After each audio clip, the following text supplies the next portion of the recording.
नमस्कार दोस्तों, smart study में आपका स्वागत है। अपनी ई बुक की जो टेस्ट सीरीज चल रही है उसका आज है वो तीसरा टेस्ट है। आज अपन जो है वो 201 से लेके 300 तक क्वेश्चनों का है वो अभ्यास करेंगे। ठीक है, तो इस प्रैक्टिस के लिए जितने विद्यार्थी है वो जल्दी से जुड़ जाइए ताकि अपन है वो सेशन को स्टार्ट कर सकें, और सेशन को है वो ज़्यादा से ज़्यादा शेयर कर दीजिए ताकि और भी लोगों को है वो इसका बहुत अच्छा है वो फ़ायदा मिल जाए। ठीक है, चलिए अपन है वो स्टार्ट कर देते हैं। सबसे पहला क्वेश्चन आपके सामने है, आधुनिक आवर्त सारणी के छठे आवर्त में कितने तत्व है? दीजिए जवाब।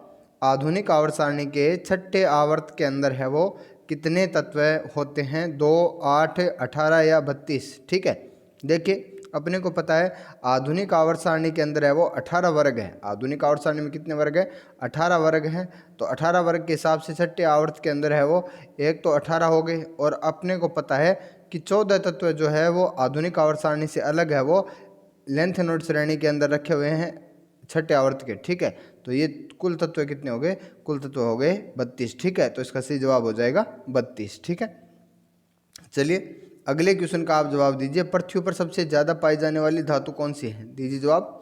पृथ्वी पर सबसे ज़्यादा पाई जाने वाली धातु कौन सी है? ठीक है, अपने को पता है कि दूसरी धातु जो सर्वाधिक मात्रा में पाई जाती है वो तो होती है लोहा। द्वितीय जो है वो कौन सी होती है? लोहा होती है। ठीक है, अब आप मुझे ये बताइए कि सबसे ज़्यादा मात्रा में पाई जाने वाली धातु कौन सी होती है? ठीक है, तो इसका सही जवाब हो जाएगा एल्यूमिनियम। ठीक है, एल्यूमिनियम का प्रतीक क्या होता है? Al होता है। ठीक है, चलिए अगले क्वेश्चन का आप जवाब दीजिए। अमीबा में किस प्रकार का जनन होता है?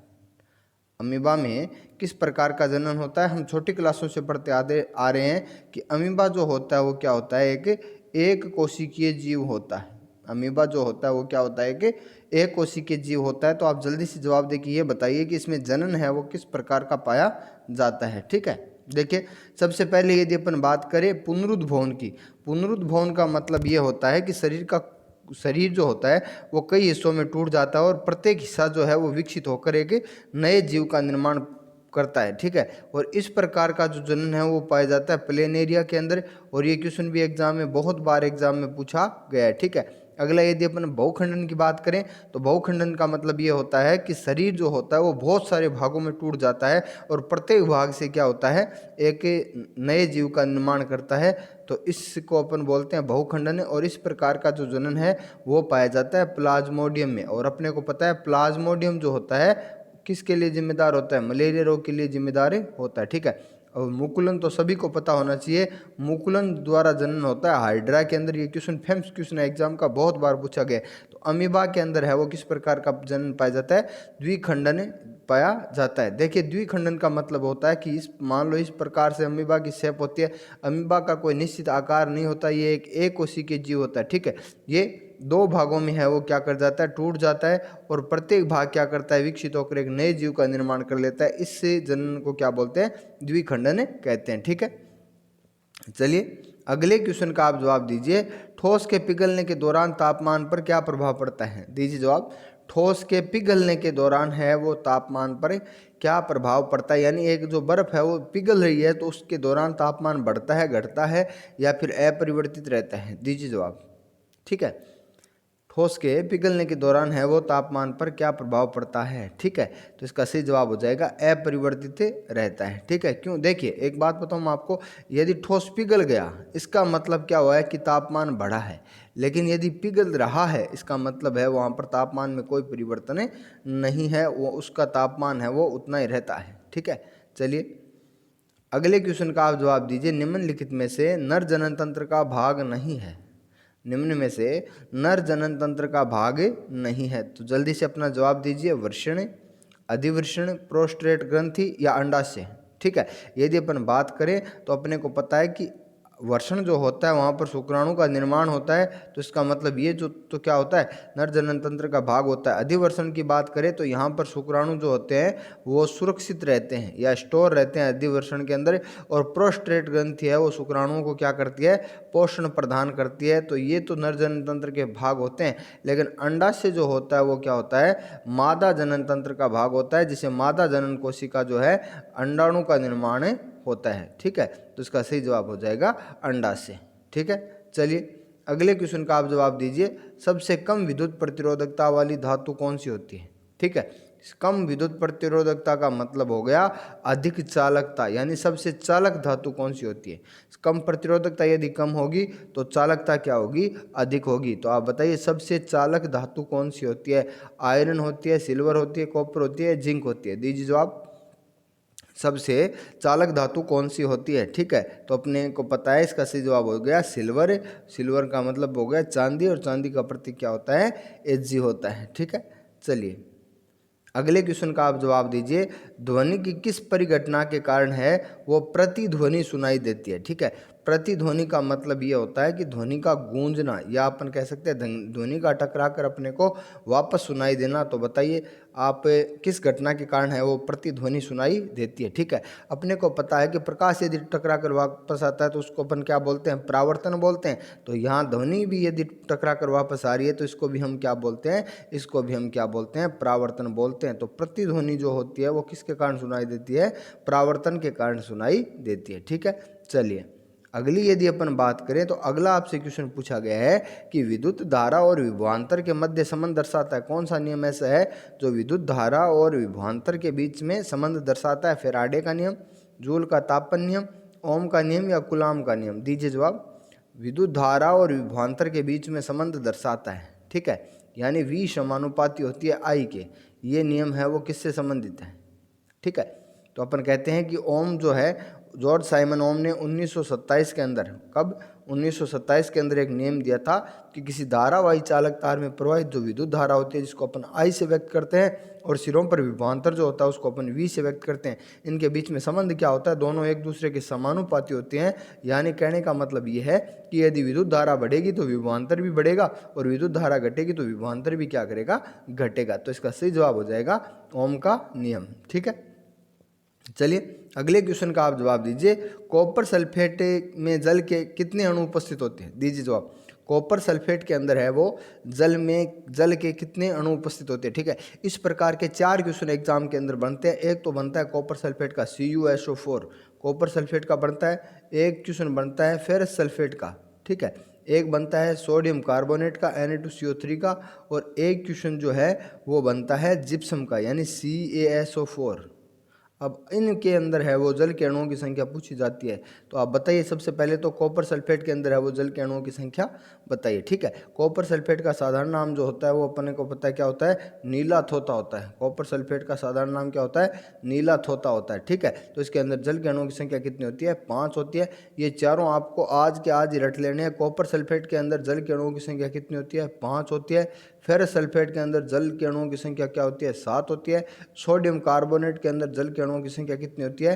10 होती है। और जिप्सम, ये CaSO4 क्या है? जिप्सम है। इसके अंदर जल के अणुओं की संख्या कितनी होती है? 2 होती है। कैल्शियम सल्फेट में 2 होती है, सोडियम कार्बोनेट में 10 होती है, फेरस सल्फेट में 7 होती है, और कॉपर सल्फेट के अंदर कितनी होती है? 5 होती है, जिसे अपन क्या बोलते हैं? नीला थोथा भी बोलते हैं। ठीक है, तो इसका सही जवाब हो जाएगा 5। चलिए अगले क्वेश्चन का आप जवाब दीजिए। गैल्वेनीकरण प्रक्रिया में लोहे पर किसकी परत चढ़ाई जाती है? ठीक है, अपने को पता है कि लोहा जो होता है उसके ऊपर है वो जंग लगता है। ठीक है, और उस जंग को बचाने के लिए है वो उसका क्या किया जाता है? गैल्वेनीकरण किया जाता है। गैल्वेनीकरण को हिंदी में बोलते हैं यशद लेपन। यशद लेपन। ठीक है, तो आपको याद रखना है कि यशद लेपन, जब लोहे का यशद लेपन या गैल्वेनीकरण किया जाता है तो इसके ऊपर किसकी परत चढ़ाई जाती है? तो दीजिए जवाब। तो इसका सही जवाब हो जाएगा जिंक। ठीक है, और जिंक का प्रतीक क्या होता है? Zn होता है। ये क्वेश्चन आप रट लेना। यशद लेपन जो होता है उसके अंदर लोहे पर किसकी परत चढ़ाई जाती है? उसके ऊपर परत चढ़ाई जाती है जिंक की। ठीक है, चलिए अगले क्वेश्चन का आप जवाब दीजिए। आपेक्षिक घनत्व का मात्रक क्या होता है? आपेक्षिक घनत्व का मात्रक क्या होता है? मीटर प्रति जूल होता है, मीटर प्रति सेकंड होता है, कोई नहीं होता, या प्रति मीटर प्रति आयतन होता है? दीजिए जवाब। देखिए आपेक्षिक घनत्व का मतलब क्या हो गया? घनत्व बट्टा घनत्व, घनत्व बट्टा घनत्व, और घनत्व बट्टा का मतलब दोनों एक दूसरे से कैंसिल हो गए। इसका मतलब बच्चा क्या? 0। यानी आपेक्षिक घनत्व का है वो कोई भी मात्रक नहीं होता। आपेक्षिक घनत्व का कोई मात्रक नहीं होता। ठीक है, चलिए अगले क्वेश्चन का आप जवाब दीजिए। 2 तंत्रिका कोशिकाओं के मध्य संधि क्या कहलाती है? दीजिए जवाब। 2 जो तंत्रिका कोशिकाएं होती है उनके मध्य संधि है वो क्या कहलाती है? रेनवियर नोड कहलाती है, नेफ्रॉन कहलाती है, न्यूरॉन कहलाती है, या सिनेप्स कहलाती है? दीजिए जवाब। दो तंत्रिका कोशिकाओं के मध्य संधि है वो क्या कहलाती है? ठीक है, तो इसका सही जवाब हो जाएगा क्या? देखिए रेनवीयर नोड भी है, वो तंत्रिका कोशिकाओं के बीच के जो खालिस्तान होते हैं उनको क्या बोलते हैं? रेनवीयर नोड कहते हैं। ये बीच का भाग होता है तंत्रिका कोशिका के। ठीक है, दो तंत्रिका कोशिकाओं के मध्य जो मध्य संधि होती है उसको क्या बोलते हैं? उसको बोलते हैं सिनेप्स। ठीक है, और तंत्रिका कोशिका की इकाई जो होती है वो क्या होती है? न्यूरॉन। और उत्सर्जन तंत्र की इकाई क्या होती है? नेफ्रॉन होती है। ठीक है, तो इसका सही जवाब हो जाएगा सिनेप्स। चलिए अगले क्वेश्चन का आप जवाब दीजिए। जूल का तापन नियम है वो किससे संबंधित होता है? दीजिए जवाब। बहुत ही अच्छा क्वेश्चन है, एग्जाम के अंदर कई बार रिपीटेड क्वेश्चन है ये, तो आप जल्दी से बताइए जूल का तापन नियम है वो किससे संबंधित है? जूल का तापन नियम है वो किससे संबंधित है? द्रव्यमान से। देखिए तापन से ही स्पष्ट पता चला है कि तापन कब होता है? जब ऊष्मा उत्पन्न होती है। ठीक है, तो इसका सही जवाब हो जाएगा ऊष्मा। जूल का तापन नियम क्या है कि किसी भी चालक में यदि विद्युत धारा प्रवाहित की जाती है तो ऊष्मा उत्पन्न होती है। और जूल के तापन नियम को अपन H बराबर आई स्क्वायर RT से भी व्यक्त करते हैं, जो एग्जाम में कई बार क्वेश्चन पूछा गया। H बराबर आई स्क्वायर RT। जूल का तापन नियम क्या है? H बराबर आई स्क्वायर RT। ठीक है, चलिए अगले क्वेश्चन का आप जवाब दीजिए। शैवाल जो है वो किस पादप समूह के अंदर आते हैं? दीजिए जवाब। शैवाल जो है वो किस पादप समूह के अंदर आते हैं? ठीक है, अपने को पता है कि शैवाल जो होते हैं वो समुद्री और पादप होते हैं। क्या होते हैं? समुद्री पादप होते हैं। आगे यदि अपन बात करें तो शैवाल शब्द है वो दिया था लीनियस ने। शैवाल शब्द है वो किसने दिया था? लीनियस ने दिया था। ये क्वेश्चन भी कई बार एग्जाम के अंदर है वो पूछा गया है। ठीक है, तो शैवाल जो आते हैं वो किसके अंदर आते हैं? थैलोफाइटा के अंदर आते हैं। और अपने को पता है थैलोफाइटा है वो एक पादप जगत का सबसे बड़ा समूह होता है। पादप जगत का सबसे बड़ा जगत का सबसे बड़ा समूह होता है। कौन सा? थैलोफाइटा। ठीक है, चलिए अगले क्वेश्चन का आप जवाब दीजिए। किस पादप समूह के बीज आवरण रहित होते हैं? ठीक है, किस पादप समूह के जो बीज होते हैं उनके चारों ओर है वो आवरण नहीं पाया जाता, यानी कहने का मतलब उनको अपन कह सकते हैं नग्न बीजी, या अपन उसको कह सकते हैं अनावर्त बीजी। ठीक है, यानी जो बीज है वो ढके हुए नहीं होते। तो आप जल्दी से जवाब दीजिए किस पादप समूह के बीज है वो आवरण रहित होते हैं? तो अपने को पता है जिम्नोस्पर्म को अपन क्या कहते हैं? जिम्नोस्पर्म को अपन बोलते हैं नग्न बीजी। ठीक है, जिम्नोस्पर्म को अपन क्या बोलते हैं? नग्न बीजी बोलते हैं, या इनको क्या बोलते हैं? अनावर्त बीजी बोलते हैं। जिम्नोस्पर्म को नग्न बीजी या अनावर्त बीजी बोलते हैं। ठीक है, तो इसका सही जवाब हो जाएगा जिम्नोस्पर्म। ठीक है, यहाँ एक क्वेश्चन और भी आपको याद रखना है। पादप जगत का उभयचर किसे कहते हैं? यानी ऐसे पादप जो जल में भी रहते हैं और स्थल पे भी रहते हैं वो होते हैं कौन से? ब्रायोफाइटा। चलिए अगले क्वेश्चन का आप जवाब दीजिए। मानव पाचन तंत्र में पीत रस का स्त्राव है वो कहाँ से होता है? बताइए भाई। मानव पाचन तंत्र में पीत रस का स्त्राव क्या कहाँ से होता है? अपने को पता है कि पीत रस जो होता है वो वसा को तोड़ने का कार्य करता है। पीत रस जो होता है वो किसका तोड़ने का कार्य करता है? वसा को तोड़ने का कार्य करता है। आप बताइए मुझे कि पीत रस का स्त्राव है वो कहाँ से होता है? अग्नाशय से, आमाशय से, यकृत से और छोटी आंत से। ठीक है, इस पर टाइप के दो क्वेश्चन है वो एग्जाम में पूछे जाते हैं। एक तो पीतरस का स्त्राव कहाँ से होता है और एक पीतरस का संचय कहाँ होता है। पीतरस का संचय कहाँ होता है? तो यदि आपसे पीतरस का संचय पूछा जाए तो उसमें आपको याद रखना है पित्ताशय। ठीक है, पित्ताशय। ठीक है, गाल ब्लैडर जिसको बोलते हैं। और यदि पीतरस का स्त्राव पूछा जाए तो इसका सही जवाब हो जाएगा यकृत। और यकृत का सबसे अच्छा क्वेश्चन है। शरीर का सबसे बड़ा अंग जो कौन सा होता है? यकृत होता है। और सबसे बड़ी ग्रंथि भी कौन सी होती है? यकृत होती है। ठीक है, चलिए अगला क्वेश्चन है विद्युत धारा की दिशा मापने में किस यंत्र का उपयोग किया जाता है? दीजिए जवाब। विद्युत धारा की दिशा मापने में किसका उपयोग किया जाता है? ठीक है, तो अपन कह सकते हैं कि जो एमीटर होता है उसका उपयोग तो विद्युत धारा ज्ञात करने में, यानी एमीटर का उपयोग जो है वो विद्युत धारा ज्ञात करने में किया जाता है। विद्युत धारा जो है उसका मान ज्ञात करने में किया जाता है। ठीक है, वोल्ट मीटर का उपयोग है वो विभवांतर ज्ञात करने में किया जाता है। वोल्ट मीटर का उपयोग है वो विभवांतर ज्ञात करने में किया जाता है। हाइड्रोमीटर जो है वो जल से संबंधित मीटर होता है। तो विद्युत धारा की दिशा या विद्युत धारा की उपस्थिति ज्ञात करने के लिए उपयोग किया जाता है किसका? गैल्वेनोमीटर का। एग्जाम में इसका ऐसा भी क्वेश्चन आता है कि विद्युत धारा की उपस्थिति ज्ञात करने में किस यंत्र का उपयोग किया जाता है? तो इसका सही जवाब हो जाएगा गैल्वेनोमीटर। ठीक है, चलिए अगला क्वेश्चन है आंख में प्रवेश करने वाले प्रकाश की मात्रा किसके द्वारा नियंत्रित होती है? दीजिए जवाब। आँख में प्रवेश करने वाली प्रकाश की मात्रा किसके द्वारा नियंत्रित होती है? ठीक है, तो इसका सही जवाब हो जाएगा पुतली। इसका सही जवाब क्या हो जाएगा? पुतली हो जाएगा। ठीक है, चलिए अगले क्वेश्चन का आप जवाब दीजिए। जंतुओं का सबसे बड़ा संघ कौन सा होता है? जंतुओं का सबसे बड़ा संघ कौन सा होता है? पोरीफेरा, सिलेंट्रेटा, ऑर्थोपोडा या मोलस्का? ठीक है, जंतुओं का सबसे बड़ा संघ कौन सा होता है? पोरीफेरा, सिलेंट्रेटा, ऑर्थोपोडा या मोलस्का? ठीक है, तो इसका सही जवाब क्या हो जाएगा? ऑर्थोपोडा जो होता है वो सबसे बड़ा संघ होता है। मैंने आपको बताया कई बार कि ऑर्थोपोडा के अंदर आते हैं क्या? कीट और पतंग जो आते हैं वो किसके अंदर आते हैं? ऑर्थोपोडा में आते हैं। और दूसरा सबसे बड़ा संघ जो होता है, दूसरा सबसे बड़ा संघ होता है वो कौन सा होता है? मोलस्का होता है। ठीक है, चलिए अगले क्वेश्चन का आप जवाब दीजिए। निम्नलिखित में से निष्क्रिय गैस नहीं है। ठीक है, अपन कई बार पढ़ चुके हैं। निष्क्रिय गैस को अपन बोलते हैं अक्रिय गैस भी बोलते हैं, अक्रिय गैस भी बोलते हैं। ठीक है, अपन इनको उत्कृष्ट गैस भी बोलते हैं, उत्कृष्ट गैस भी बोलते हैं। और इनको अपन है वो शून्य वर्ग तत्व भी बोलते हैं, शून्य वर्ग तत्व भी इनको है वो बोला जाता है। ठीक है, और अपने को पता है 18वें वर्ग के अंदर है वो पाए जाते हैं। तो बताइए इसके अंदर से उत्कृष्ट गैस नहीं है। अपने को पता है helium, neon, argon, xenon, krypton और रेडोन। ठीक है, तो ये क्या होती है? ये होती है निष्क्रिय गैसें। तो इसमें हीलियम, आर्गन और रेडोन तो क्या है? निष्क्रिय गैसें हैं। लेकिन नाइट्रोजन है वो निष्क्रिय गैसें नहीं होती। ठीक है, अपने को पता है रेडोन जो होती है वो क्या होती है? सबसे भारी गैस होती है। आपसे एग्जाम में यदि पूछा जाए कि सबसे भारी गैस कौन सी होती है, तो इसका सही जवाब होगा रेडोन। ठीक है, चलिए अगला क्वेश्चन। अगला क्वेश्चन है आनुवांशिकता की इकाई होती है। दीजिए जवाब। आनुवांशिकता की इकाई होती है डीएनए, गुणसूत्र, जीन या अर्ध गुणसूत्र? ठीक है, तो इसका सही जवाब क्या हो जाएगा?